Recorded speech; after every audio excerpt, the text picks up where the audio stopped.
In this lesson, we're going to unfortunately take away some of WrapTucks' magical floating powers and make sure he can't jump from any invisible platforms in the air.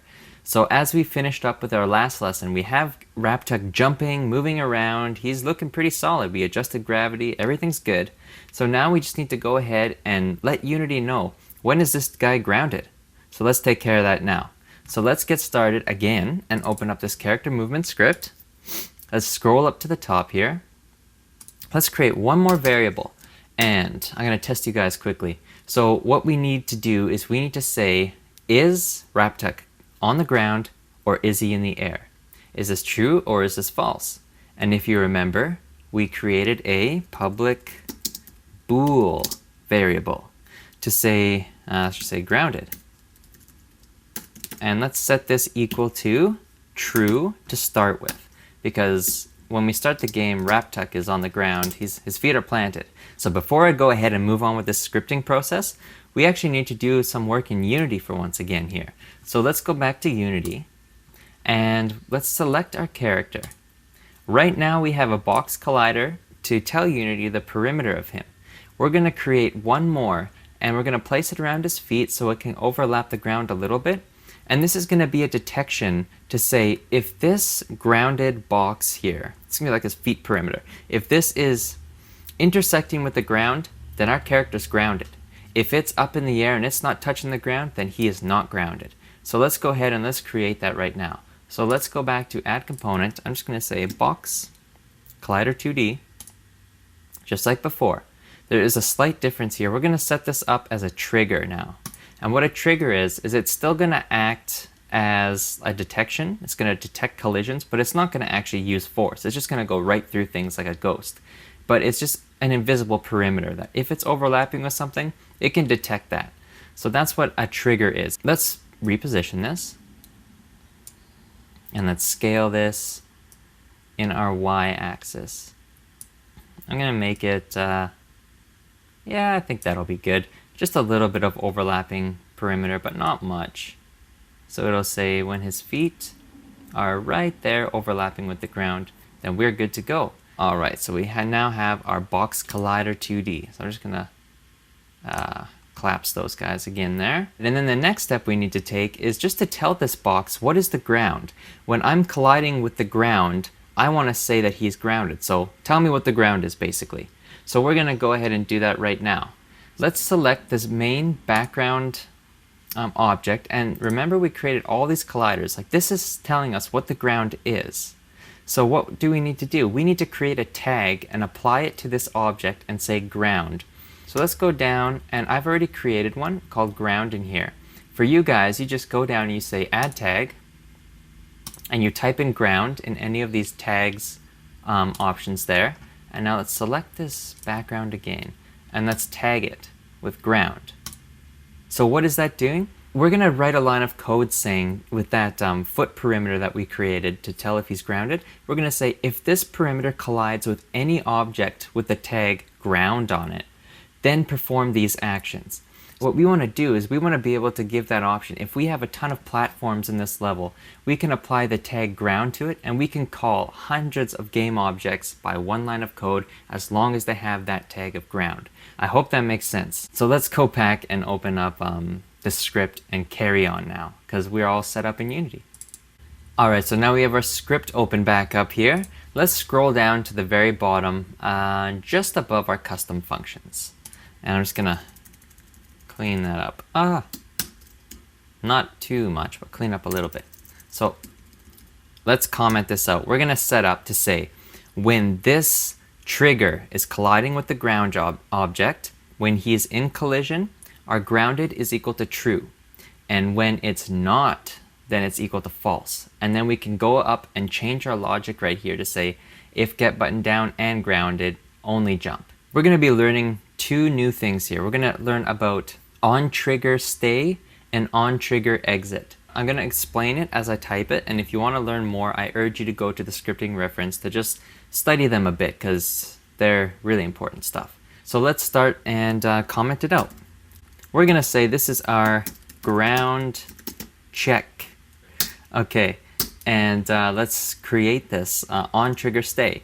So we're going to start out as a function, void. I'm going to say on trigger stay 2D, because this is a 2D box collider. Then I'm going to go ahead and say collider. And I'm going to say other. And there's our on trigger stay. I'm going to break this down in a second here. I'm going to go down, create my curly brackets to hold everything in this function. And I'm going to create an if statement. You guys should be kind of familiar with this stuff here. So let's go if other, and other, that's the variable we just created there. I'm going to talk more about that in a sec. If other dot game object dot tag, this is calling if that game object has the tag of ground. I want to put a capital G there, just because that's how I titled it. So if our collider collides with an object with a tag equal to ground, what do we want to do here? So let's create our brackets for our if statement here. If so, I want my grounded to be equal to true. All right, there we have it. We have just created our on trigger stay function. So let's break this down here. And again, why is this not in the update function? Because this function here is its own thing. And what it's doing is it's going to be updating every frame that this trigger that's applied to our character is colliding with other. So basically, it's always going to be detecting as soon as this trigger that we created for the feet is colliding with the game object that has the tag of ground, it's always going to be performing this, setting our grounded to true.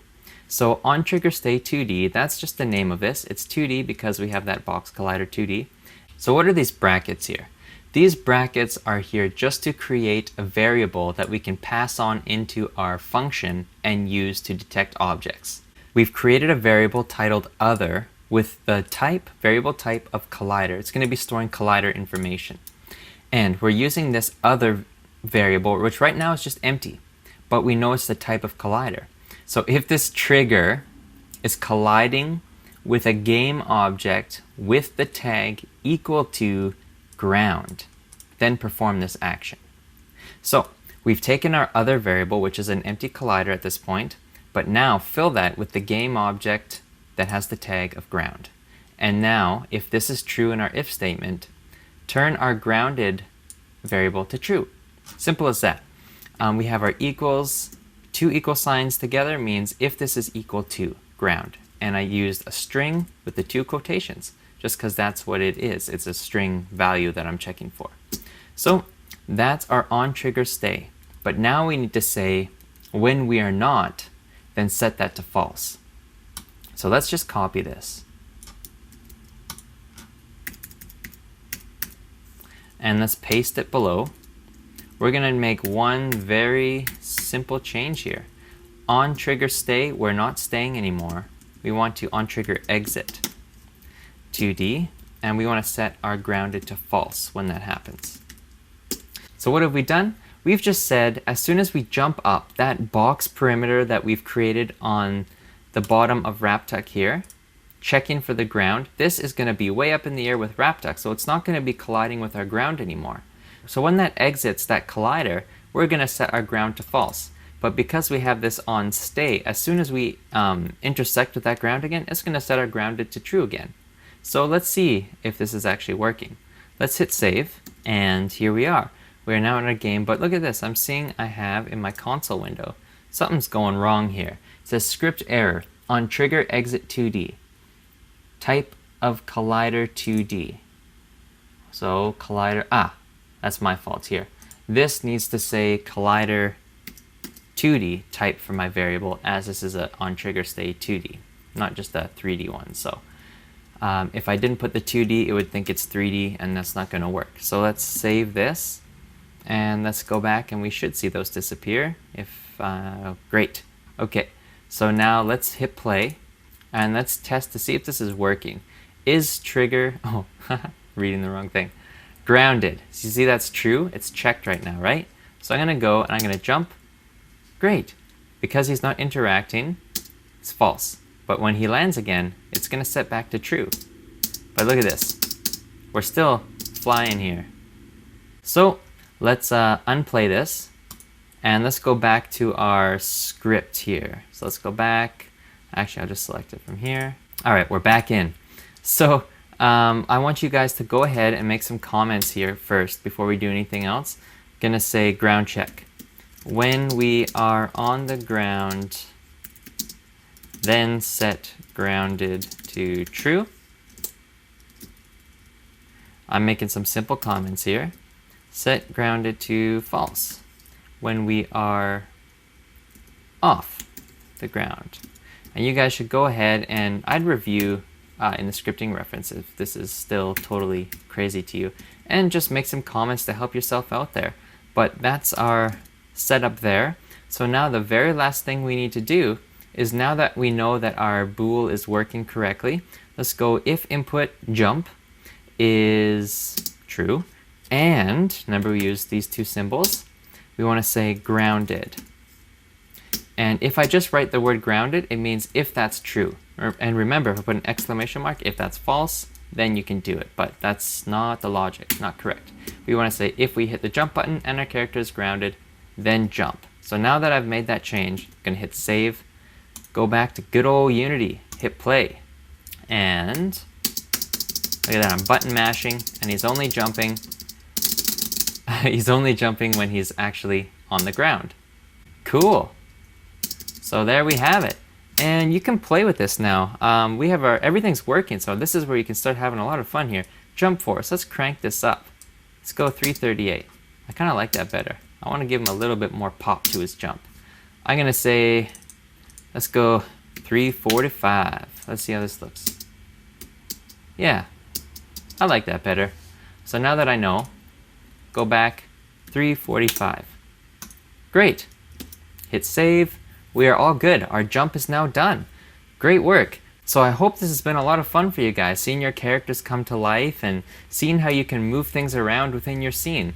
We're about to wrap up this module here. We have all our base movements complete. And I'm super excited to have all of that stuff done now, because now in the next lesson, we're gonna just wrap up this module and fix one major problem that I'm having with this is, look at this, we can move our character, but he gets lost. We need our camera to follow this guy. So in the next lesson, we're gonna go ahead and we're gonna create a script to attach to our camera to follow our character around using some cool like smoothing in and out techniques. And you'll see how that works. So I'll see you in the next lesson, and let's go ahead and fix up this camera and then wrap up this module. I'll see you there.